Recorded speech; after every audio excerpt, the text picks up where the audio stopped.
The Fox and the Stork. Fox and Stork were good friends, and they often spent their days together. There was only one problem. Fox was always playing tricks on Stork. One day, Fox asked Stork to dinner. He wanted to play a trick on her. This will be one of my best, he thought. When Stork arrived, he politely showed her into the house. The steaming hot soup was already served, and it smelled delicious. But Fox had played a trick. He put the soup in 2 bowls, but did not lay out any spoons, and he knew Stork would be too polite to ask for one.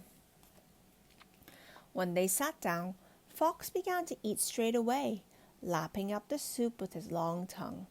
He cleaned his bowl in no time, but Stork could not drink the soup because of her long beak.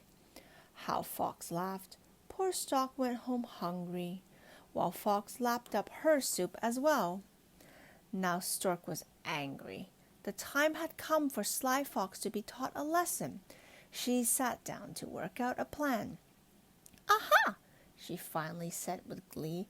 "I know how to pay him back." And she went about making her preparations. Soon after, she asked Fox if he would come to dinner.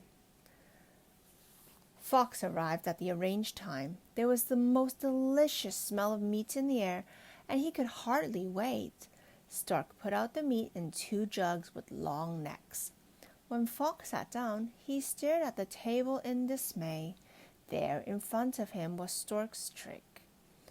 Clever Stork, she knew perfectly well that Fox would never get his big nose down the neck of the narrow jug, and he would be too polite to pick it up and tip the meat into his mouth. Now it was Fox who could not eat. Fox just sat there glaring at Stork as she delicately picked out the meat with her long beak. Soon she had finished her own meal, and then she pulled out her guest's jug towards her and ate his as well. So Stork finished both dinners, and Fox went home hungry.